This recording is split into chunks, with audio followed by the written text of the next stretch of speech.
Well, hello, everybody. It is your favorite soft boy, here to entertain and amuse. Hopefully, Chase Deep. And this is episode 1 of our brand new podcast series. Yes, you're going to get to know Chase Deep and maybe even get to know Mr. McSkellington because he has a tendency to take over at the most unopportune times and steal the show. But I will try and contain him for now so that we can get to learn a little bit about ourselves. Yes, and if you heard that, that is my cat. Yes, he is a demon-possessed feline from the underworld, and he loves treats. So, if you have a cat who also loves treats and you want to support the channel, go ahead and head on over to my donation site where you can buy me a coffee or a new studio, whatever you feel like. Okay, that's enough pandering to the crowd for money. Let us go ahead and just get started. And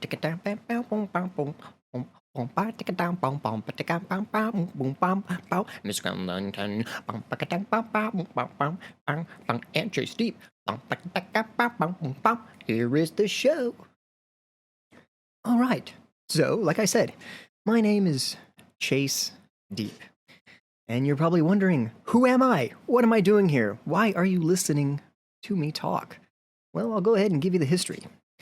So, like I said, my name is Chase Deep, and I, like so many, wished for fame, a little bit of fortune, and some attention, the admiration of my peers. And to do that, I tried everything. I did the social media thing.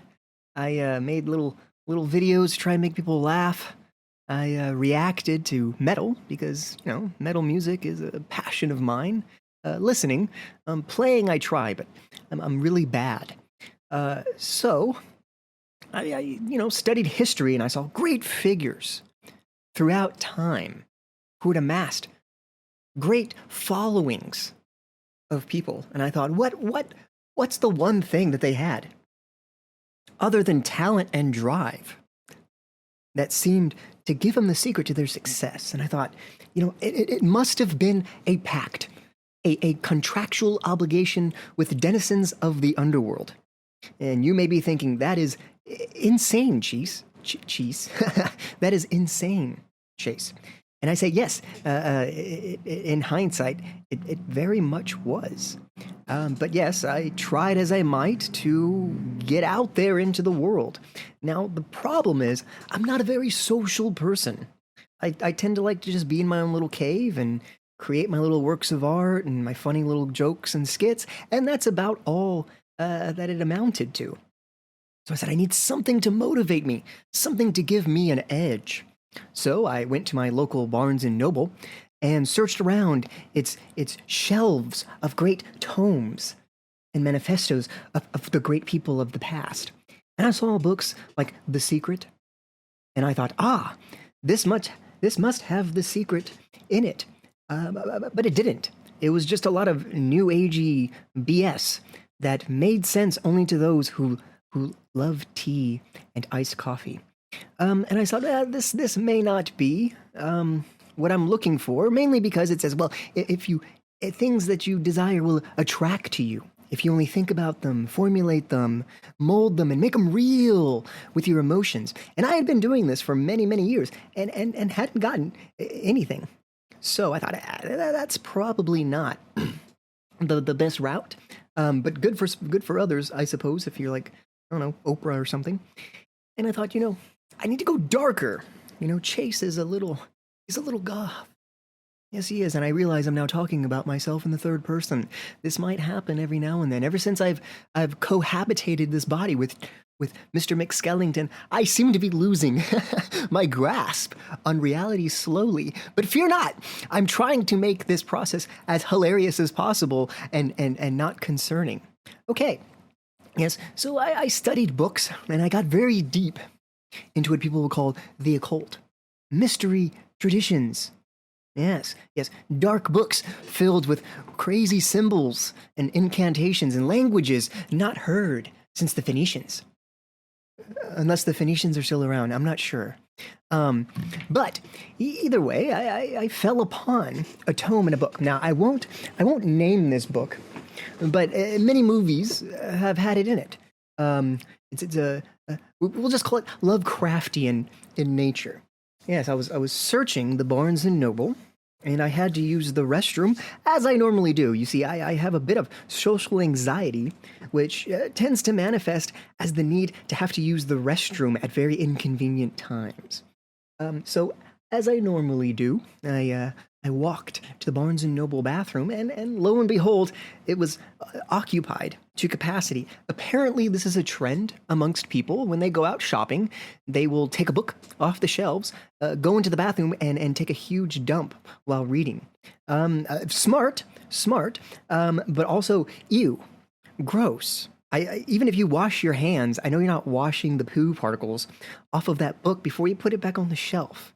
It's gross. It's gross. So Barnes & Noble, if you could please include maybe like some book sleeves or something, because people are going to do this. They're going to do it. You can't stop. Yeah, people are savages. But lo and behold, the bathroom was occupied. And I really needed to go. And there's one thing that Chase doesn't do. That's use the bathroom in his pants. Not since that one day. But moving on, so I thought, well, there's got to be some sort of an employee bathroom, you know?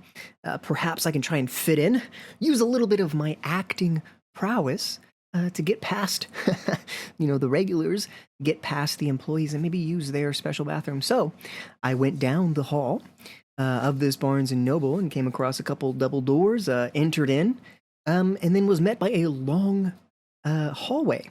Yes, a long, old brick hallway.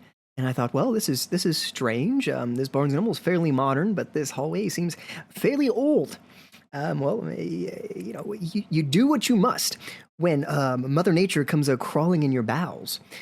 So I went down the hallway, and it lasted quite a while. It was a good pinched butt walk down this long corridor, and I came upon some old wooden doors with a strange symbol on it, which to me looked like a gentleman with some sort of protruding head trauma crouched over a pool of what I assume was a liquid. And I thought, well, this must be either a janitor's closet, which will have a drain, which I could use, or it's an employee bathroom. So I thought, yeah, sure, let me go in here. So I opened the door, and I was met with a closet. And in the closet had a bunch of weird books and cobwebs and whatnot. I said, oh, this must be some overstock, or perhaps recalled books, or something of that. Or perhaps it's where they put all the books about LGBT stuff that people kept complaining about. And they said, well, we can't really get rid of these because we purchased them already, but people don't want to buy them because for some reason they're offended by some, paper. Either way, I decided to scroll around while I used a drain on the floor. And I found a book. I'm not going to name this book because, please, for the love of God, do not attempt what I did. But I took it home. And yes, I say I took it home. Because I was embarrassed at what I had just done, and I'm not a thief. Let me make that straight. I did mail that Barnes and Noble a check for $19.95, and no, they haven't cashed it yet. I'm not even sure if they accept checks, but I did my part. I paid for it. I am not a thief. Just very extenuating circumstances at the time. So I took the book home, and lo and behold, it held the secrets that I was looking for. And about halfway through was a Diabolum Ritualus Skeletus. And I thought, oh, this looks good. And in the footnote, it said that he who does this right shall inherit all fame and all that ye desire. And I said, this must be it. This must be it. So I followed the book to a T. Now, there was a lot of preparations involved. I had to collect a lot of strange things, various plants, the skulls of very odd squirrels, which I thought was very strange because squirrels are quite odd in themselves. I mean, in the English language, we have a saying when someone's a little weird, we call them squirrely. But yeah, I just went to my local park and set out some Kit Kats and a few Reese's Pieces. And wow, I got my hands full of squirrels very quick. Now the thing is, it said to get squirrel skulls, and I wasn't about to kill a squirrel over a skull. But it turns out if you feed squirrels enough Reese's Pieces and Kit Kats, they will die of diabetes. I didn't realize this, and I still feel really bad to this day. Yeah, I feel really bad. But moving on, I was able to collect a few carcasses and skulls and was able to fulfill that most major of deed for the right. Diabolical in nature, isn't it?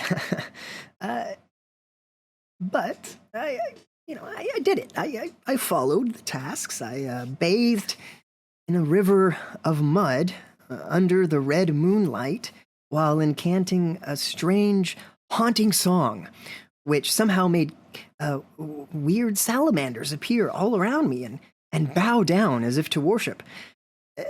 And then I got out of the water and realized that I was covered in leeches. And that was horrible. I still haven't psychologically recovered from that particular task of the ritual, but, whatever.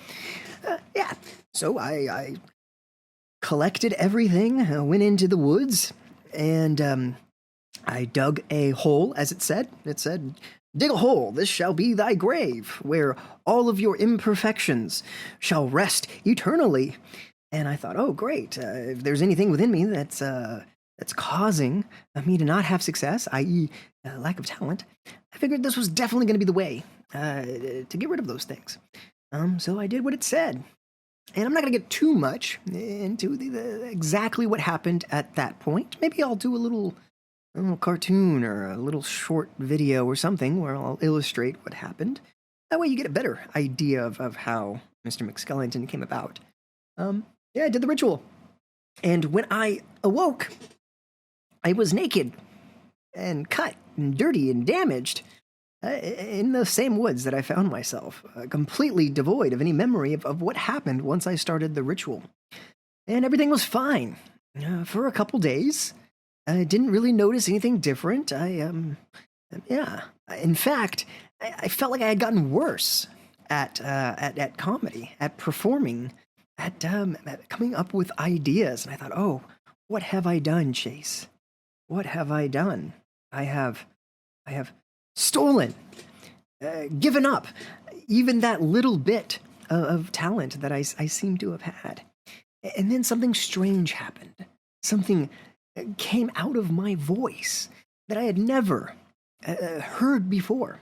And that was the voice of Mr. McSkellington. He introduced himself as such and informed me that I had signed an infernal pact with him, and that if I would allow him to take over my body periodically, well, he would garner the fame and attention that I so craved. Now, before I go further, I think it's very important that I state I no longer want the fame and adoration of people, if this is what it's going to be, because I have a feeling that Mr. McSkellington is the one who will get the fame and take all the spotlight, unfortunately. But that's why I'm doing this podcast, and hopefully I'll have an opportunity to do some more of my own reaction videos as myself. But we'll see. For some reason, whenever I turn the camera on, he just pops out. Yeah, I don't even have to put the makeup on anymore. It just shows up magically somehow. Very odd, especially considering Mr. McSkellington being a magical being. He's not very good at it. I'm actually quite astounded that anything actually worked that fateful night in the forest. But it did, and here we are. So since then, I have had this odd double life where during the day, I'm Chase. I'm doing my normal thing, listening to music, playing games, being amongst the common folk, trying to earn a living, make a life for myself, find love.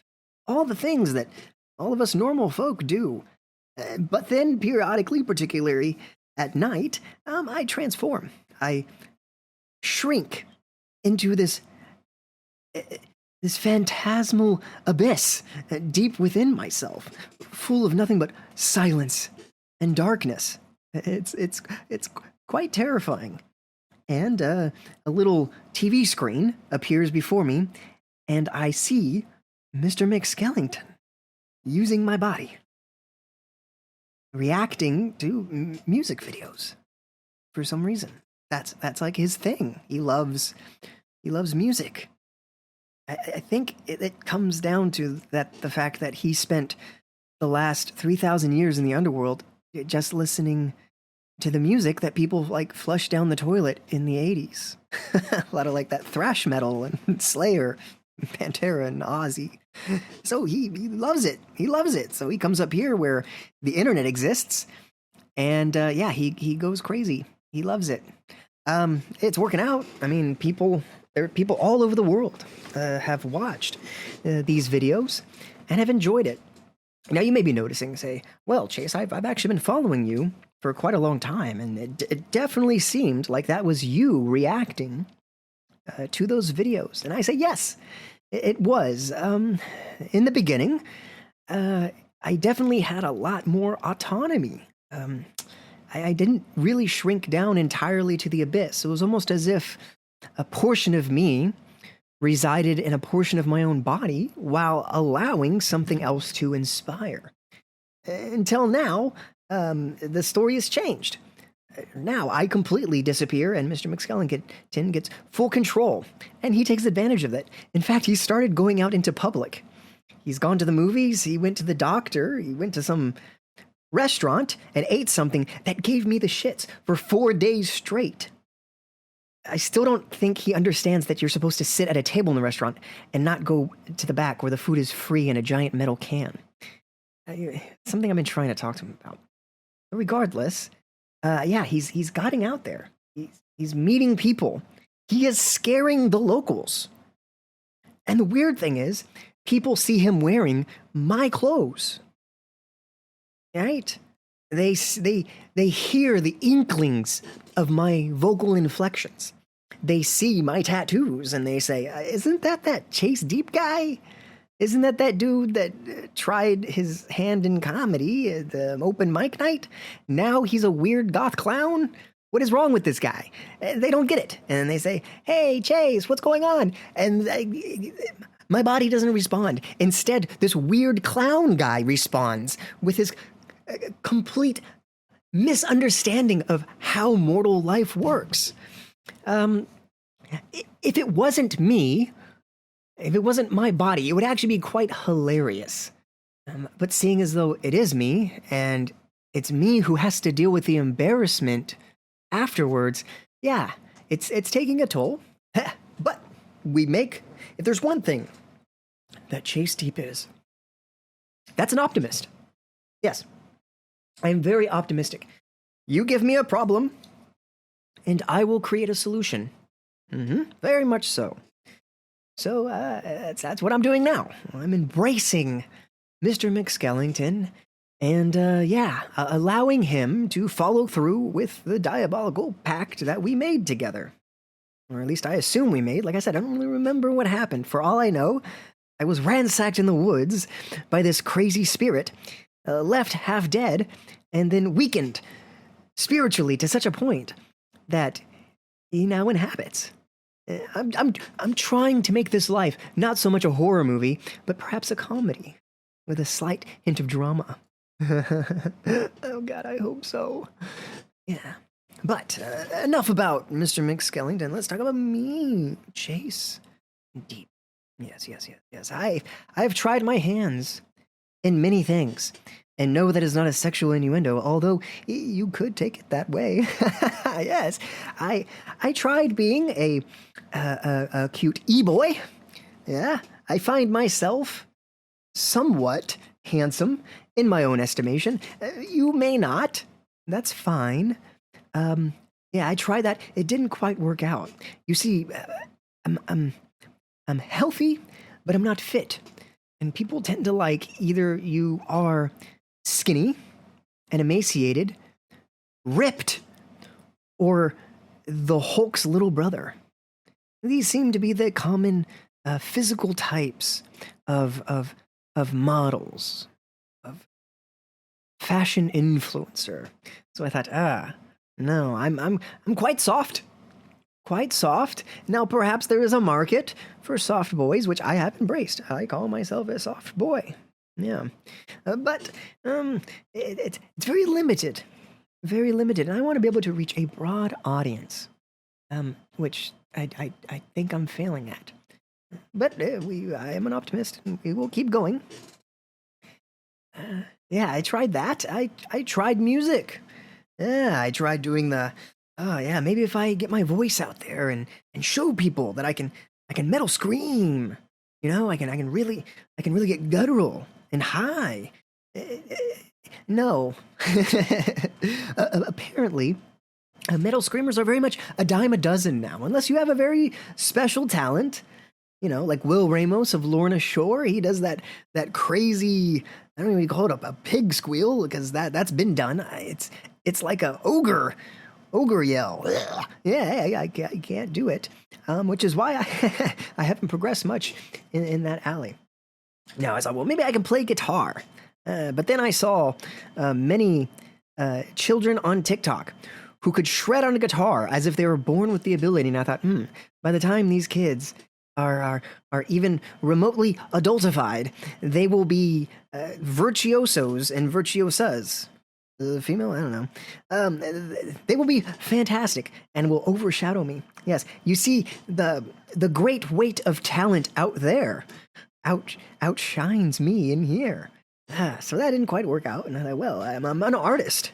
One thing you should know, Chase Deep is an artist. Yes. I love making pop art inspired by movies of the 80s, horror movies, Tim Burton things, pretty much anything. Yeah, you give me an idea and I'll formulate it for you, and I'll use multimedia like markers, pens, pencils, painting, even some digital art to create my own unique things. But again, that's a very oversaturated market. Everything is so oversaturated. Why? But that's the internet. Everybody has a phone. Everybody has a camera. Everybody has a talent, a voice, something they can share.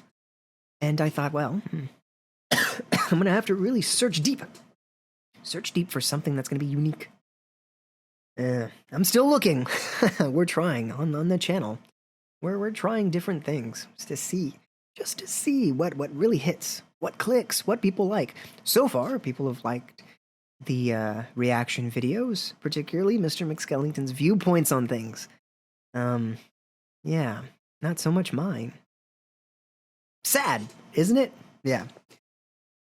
But like I said, I digress. I've tried many things throughout the years to try and gain notoriety, attention, or if not, just some way of, I don't know, finding inspiration, sharing my talents with the world. To no avail. Yeah. Well, Chase, just bring me out. Come on, it is my time to shine. No, shut up, Skelly. Not now. This is episode 1. Episode 1? No, episode 1 of my podcast. This is the Chase Deep and Mr. McSkellington. No, Chase Deep podcast. Here we do deep dives. You get it? Skelly can dive deep too. No, stop. This is my time to shine. You understand? No. Okay. Either way, I tell you what, episode 2, Skelly, we'll do it together, all right? You promise? No, because when last time I made a promise with you, man, look what happened. It worked out good for me. And you, Chase, come on, admit it. No. I'm putting my foot down, man. Setting a boundary.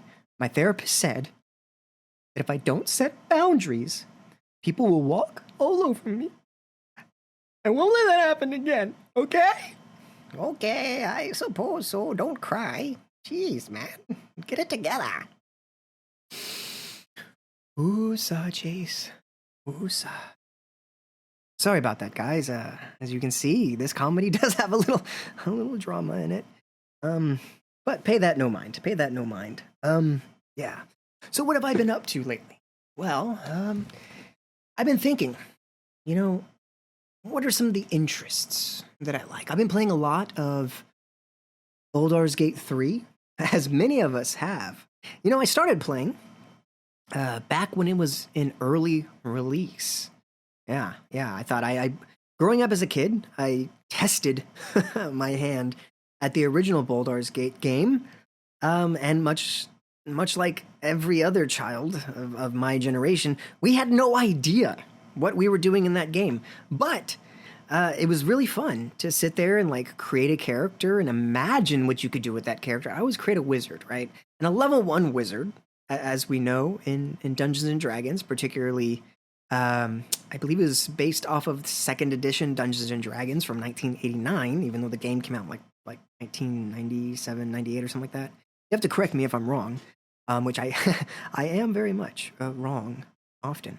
But yeah, I started playing that. Had no idea. I think the farthest I ever got in that game is I made it out to the woods and got instantly attacked by like some bandits or kobolds. Yeah, this was kobolds. Yeah, completely annihilated. It turns out, even if your wizard can cast Magic Missile, you get like 2 spell slots, 2 first-level spell slots. Magic Missile does like 4 points of damage to a kobold with like 8 points of health. He hits you once, you're dead.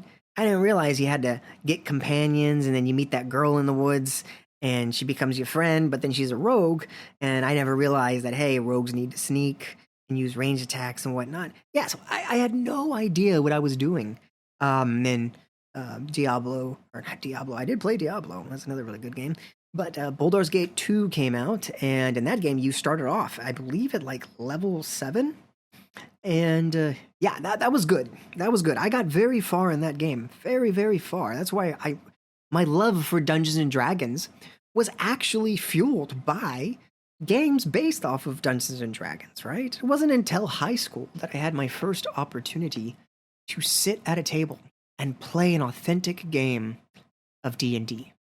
And it was wonderful, wonderful. Yeah, we played mini campaigns. We even played Vampire the Masquerade, as well as a house rules kind of game based on Dragon Ball Z, believe it or not. Yeah, we ran our own Dragon Ball Z campaigns. And I gained a love for performance, for role-playing through that as well. You know, video games do give you an aspect of role-playing, but it's very cerebral, right?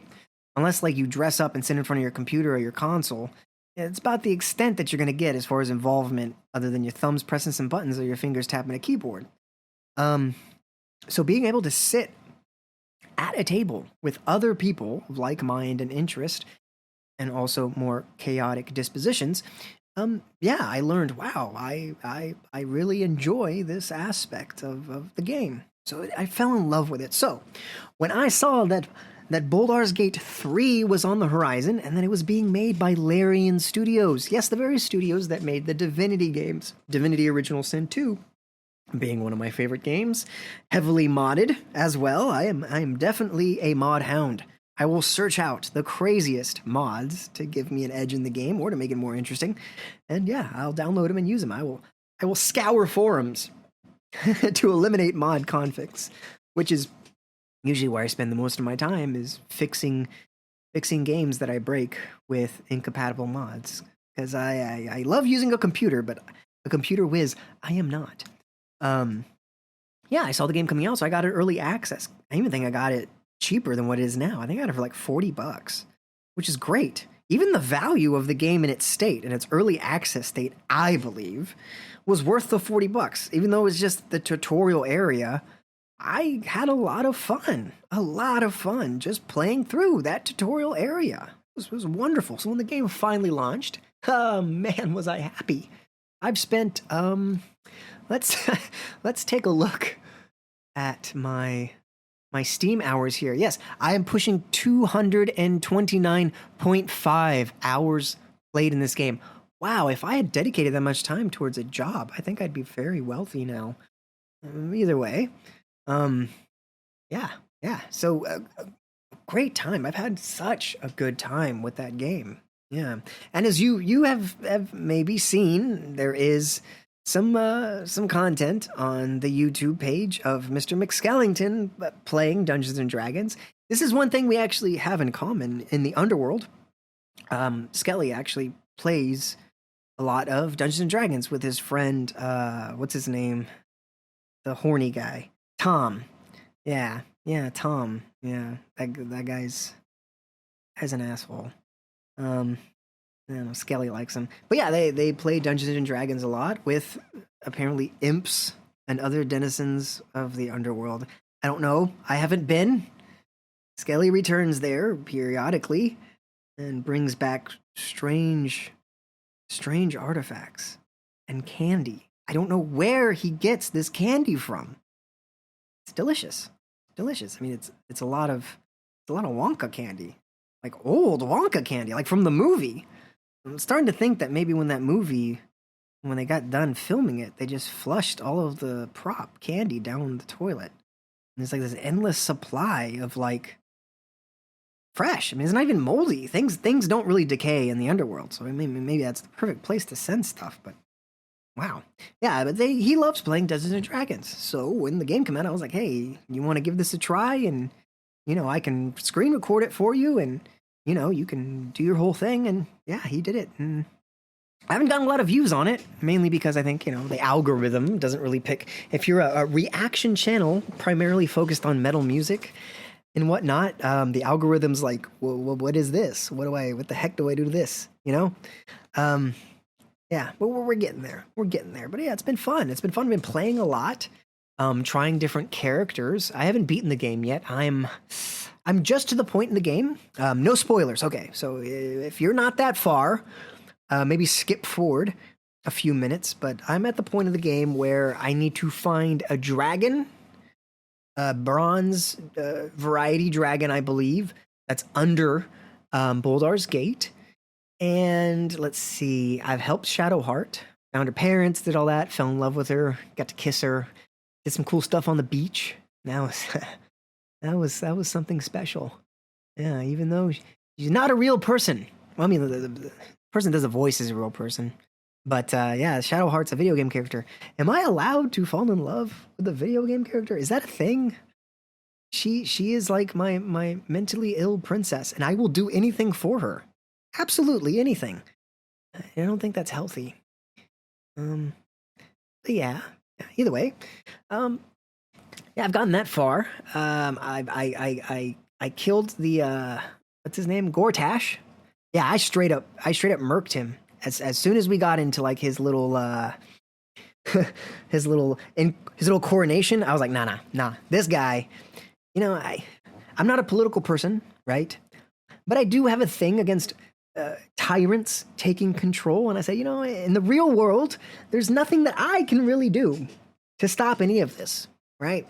I'm just a little guy and a non-violent little guy. I don't believe in violence. I don't even believe in like outright yelling at people and being like, you suck. Yeah, that hurts my feelings too. Cause I'm like, oh God, man, I'm getting so angry.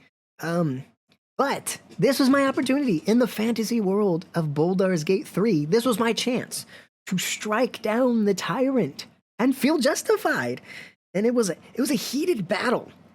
I mean, holy cow, I didn't realize that like it's like Carlax, like, oh, should I let me at him? And I'm like, hold on, let me play this. Let me play this kind of cool. And then I'm playing a dark urge character, because it seemed fitting having my own dark urge inside. Yeah, the guy, he just sounded so diabolical, right? Even though he's like, hey, you were my, oh, here's another spoiler, guys. Sorry if you're playing the Dark Urge, right? You have a past. You have a very dark past. Yeah, but I was like, yeah, this dude, he knows too much. He knows too much. So I attacked him. And I didn't realize that, like, every single one of those, like, automaton things would activate, and there was, like, traps on the wall. And then a bunch of soldiers came in. So it was like a 20-4 battle. Yeah, it was like 20 of them to my 4. But with strategy, here's the thing, guys. I'm playing on balanced, okay? So not the easiest, not the story mode, not tactician, because I kind of want to be able to, like, charm people without them snapping out of it and getting mad at me, right? I don't want it to be too much like real life, where if you say the wrong thing, you get slapped. All right? Happened too many times to me. Too many. So I play balanced. And man, did that take every ounce of strategic capability I had. And a few mods and exploits. But I did it. I defeated him in a fair battle. I didn't do the whole thing where I sneaked and put a bunch of like alchemist fire potions and oil barrels and like I didn't do that whole thing, right? Instead, I used the battlefield to my advantage. And it kind of helped that a couple of the robot things, I wish I could remember the name, they did this weird leap thing and they got stuck in the ceiling. Yeah, I couldn't target them. And they couldn't target me, and they still had a turn, but they couldn't do anything other than that. So that kind of eliminated that aspect of the battle for a little bit. It was kind of a glitch that happened. The battle didn't end though. Like once I killed Gortash and all the minions and stuff, the battle actually kept going, and I couldn't escape. Like it wouldn't let me run away, so I had to like scale the side of this castle, find this robot stuck in a wall somewhere, and then just launch fireballs and AoE spells to kill it, which is fine. Very broken battle, but it worked out in my favor. Yeah, word of advice. Gortash has like this hand thing, right? He gets these like minions, like shadow minions that pop up, and you have to like go kill them or else he gets power-ups. And then he'll summon this hand. Get out of the way of that hand. That thing is like a one-hit kill. Yeah, that thing splattered Best Girl. Splattered Best Girl. And I was so mad. Luckily, I had a scroll of revivification and one of those little potions that, like, what do you call it? If you can keep them safe for 2 turns, they'll get all the benefits of, like, this and that. So, I did that. Sanctuary, set up a perimeter, kept her off to the side. We were good to go. Yeah, so be careful at that battle. But yeah, I've gotten way past that. I'm at the point now where I need to find and defeat Orin, the other ball spawn woman, which I do not have a crush on, though a certain part of me does. Yeah, so I'm to that point. Find the dragon, kill the Orin, save the world. I think I'm in the home stretch. I think I'm home stretch. I've resisted my dark urge completely, except for the one flub with the tiefling bard. I was very excited. I remember as soon as the tiefling bard entered my camp, and she's like, "Can I be your friend? Can I join?" And I'm like, "Heck yeah!" I actually saved the game at that point. Looked up a mod to extend my party size because I'm like, I have, I got Lizelle, who is my favorite Dom mommy. Shadowheart, who we know as Best Girl. Karlach, who is, please bend me in half, Karlach. Lift me in the air and bend me. Yeah, so I have those 3. And I'm like, my party's maxed out, but I also it would be great to have this tiefling bard, because the character I was playing at the time, that character was a wizard, right? That I later converted into a monk, because just punching stuff to oblivion is just so much fun. But I'm like, she can't join. So I downloaded the mod, and yeah, it never worked. I couldn't, that's the one thing I couldn't get to. I did exactly what it said. I placed my pack files in the right spots, and I made sure the directory that it created was correct, and it was in the right places, and I made sure, my mod settings weren't going crazy, and blah, blah, blah, blah. I could never get it to work. And then to find out that she just gets straight murked by my own hand. Right there, like right after. I was devastated, absolutely devastated. I was like, oh, she can sing me songs, great, wonderful songs when we go on quests, and she's a tiefling, which is really hot. But it didn't work out. Alas, the dark urge in that moment took over. That's the one thing that my character, that set him off. He says, from this moment on, I shall not kill without a probable cause. So yeah, that's what the character did. So up to the point in this game, I've resisted all dark urges. I have fought against it, right? I believe I've won. I don't know. We'll have to see what happens as I get further in the game.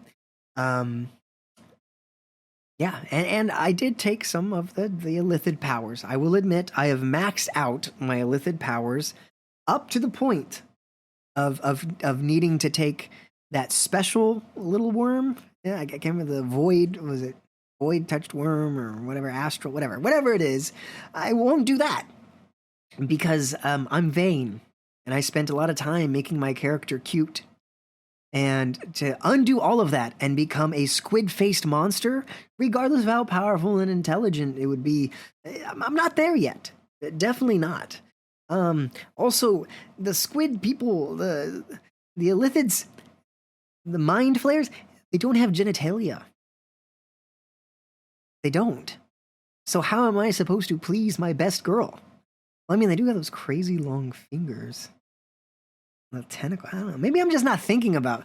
Maybe I'm just not thinking about this in the right way. Interesting. Maybe that's a conversation for a different day. It's getting a little risque for YouTube. Yeah, let's make sure this video can at least be somewhat monetized.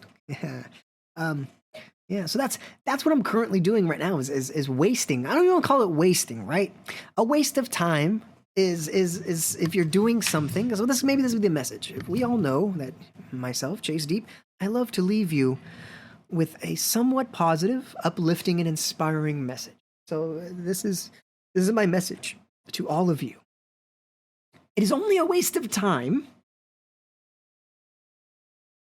if you are not getting anything beneficial out of it. If it is not in some way lessening your suffering, if it is not bringing you joy, and if it's not developing a skill, if it's not helping you relax in a good way, right? So I think watching TV, playing video games, listening to all these things, particularly we'll stick with video games, we won't get off topic.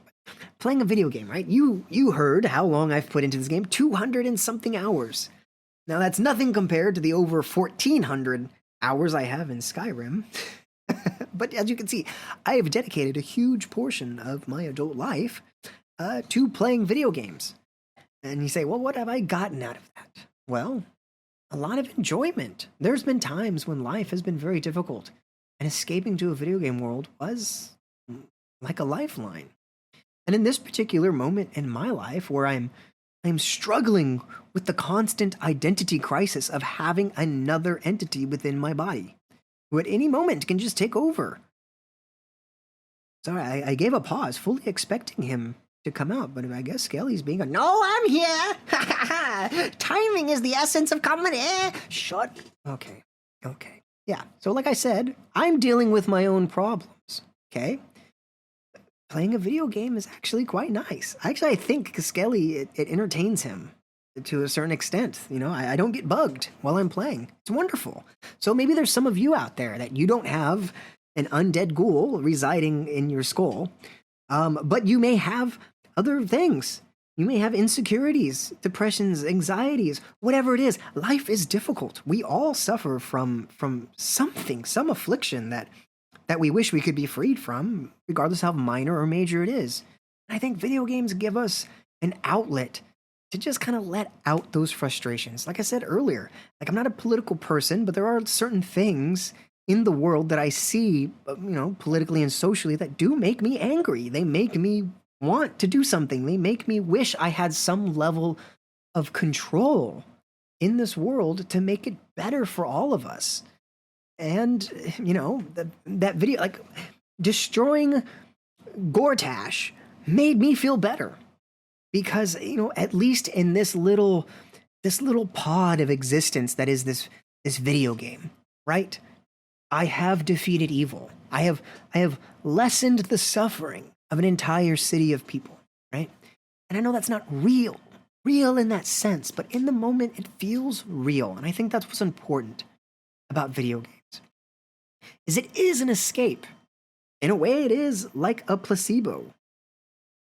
But, as we learn from placebo studies, placebos work oftentimes as much as their actual, medical counterparts. And not in everything. Don't take this as medical advice. Chase Deep is not a doctor. In the least, he doesn't even have the opportunity to play one on TV yet. Though that would be great. Could you imagine Dr. Deep, um, Dr. Deep, gynecologist of the stars, you're needed in the lobby. That would be a good role. Anybody casting? But yeah, it's an escape that in the moment it makes me feel like, yeah, okay, I can go back into the world. I've purged myself of this emotional status, this emotional state. I feel better. Digital beings are at least, safer. When I log in, I hear them saying, "Oh, have you heard Gortash was assassinated?" And then other people are like, "Yeah, good riddance. He was such a tyrant." And then you study and like you find books throughout the game and secret letters where this guy was horrible. And I'm like, man, there may not be people in this real world who are benefiting from my choices, but at least these digital beings of ones and zeros are. That's something, right? I mean, hopefully come on, guys. We're like at least, I wouldn't even say at the most 100 years from being plugged in to some like cybernetic mainframe and becoming digital beings ourselves, right? There's already people trying to figure out how to upload consciousness or figure out what consciousness is so that we, once we figure that out, you're pretty sure someone's going to find a way to put that on a floppy disk or at least on a server somewhere. So I say, hey, I'm just paving the way. I'm making good steps with digital beings, making friends with AIs, so that, when they take over, they'll say, hey, this guy was kind of cool. He made us laugh and he protected us from evil forces.